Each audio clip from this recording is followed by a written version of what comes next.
Uhlmann reporting for Katie Chats here at the Female Eye Film Festival in downtown Toronto with actors Gabriel and Ryan. How does it feel to have your film, The Undercard, here at Feff? It's a great honor, actually. Our director is Sarah Downey. She's a female, and she's one of the most greatest people that I've worked with on set.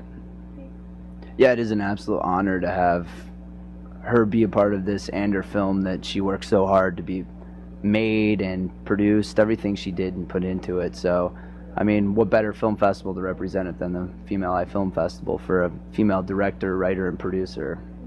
Tell me a little bit about the casting process. How did you guys get your parts? It's actually kind of a funny story. Ryan was previously kind of business friends with Sarah. He's worked with her before on a couple of sets.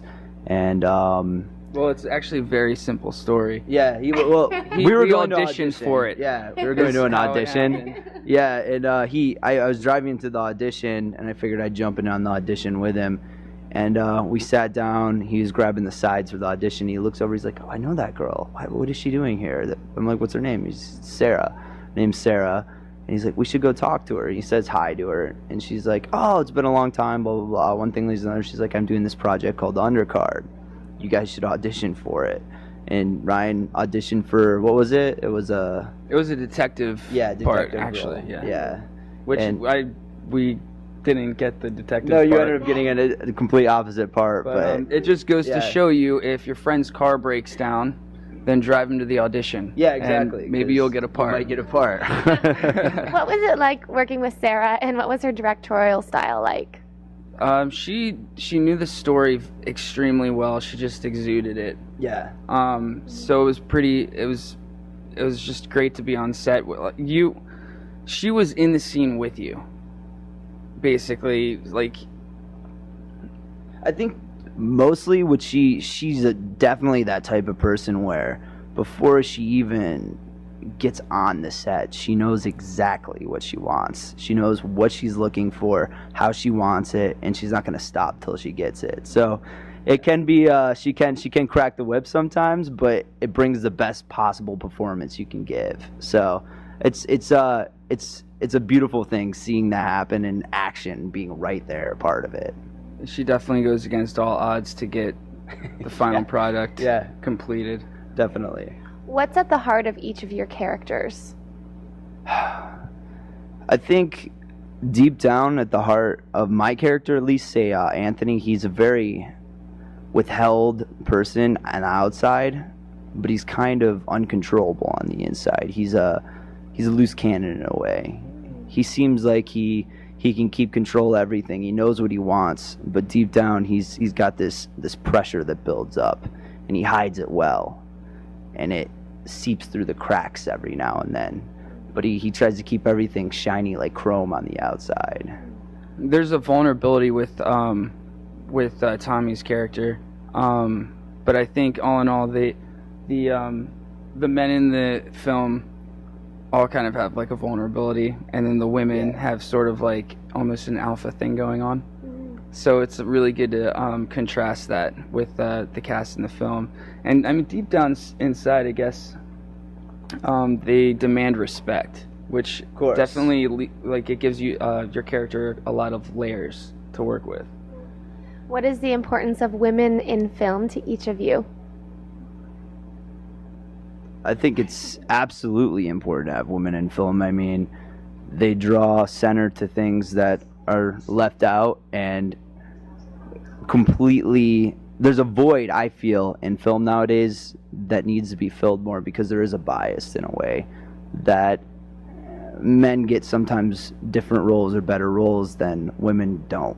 There's points in time when, you know, a woman gets just a cliche role, when, say, in Sarah's film, there's these roles where the leads are these strong female actors, these strong female women who fight. They don't take crap from anybody. They don't. And I think that, sorry to cut you off, no but worries. I want to say the stereotypical female movie that maybe like if I was Exactly. talking to one of my friends or someone, they would be playing like, the "Oh, love it's a interest or romantic something. comedy. It's a romantic comedy," which in a lot of cases it's not. And I feel like women definitely have a different eye, and they're really good at what they do. And it's nice to have a female director because she sort of mothers and like comes Yeah. down and just gets things done more than. Yeah, exactly. And I've worked with some male directors that just they're not present. yeah, And that can happen sometimes. What I think is it's just good to see finally women starting to represent. You Exactly. know, both roles being reversed.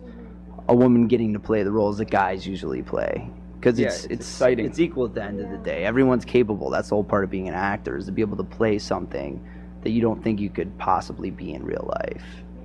And who have been the most inspirational women in your lives?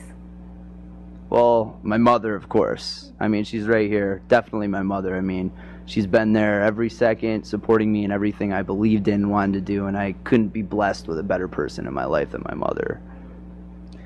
I'm gonna have to say my Grammy. I love my grandmother a lot. She basically raised me, but she's such a nice lady. Hi, Grammy. And probably the second person for both of us would probably be Sarah, too, because, you know, she's inspirational just Yes. seeing her stand up there and just going take against control. going against all odds when everyone's telling you no, you can't. Yeah. For You know, example, I mean, just- right before we shot the movie, Sarah got into a horrible car accident. It was like 4 days or something like that. I don't know the exact time before we had to shoot, and she had to wear a neck brace the whole time in set. Could barely walk around, but she fought through it. Her chiropractor was saying, "Well, you should probably just push the movie." She's like, "Nope, I'm doing it. I'm doing it." Walking around in a neck brace and just pushing herself to the limit. And where's the best place to find out more information on each of you as actors and on the film online? IMDb.com. The Undercard has an IMDb page. We're listed under there as the cast. There's MikhailGabriel.com, right? And Gabriel Curri under IMDb. And I have a Twitter page, Yep, Twitter also. twitter.com/Ryan Kibby, if you want to hear little snidbits of what I have to say about my daily life. Mikhail_Gabriel. Thank you so much, guys. Congratulations, and enjoy the rest of Feff. Thank you, Katie. Thank you very much. I'm Katie Uhlmann reporting for Katie Chats here at the Female Eye Film Festival in downtown Toronto.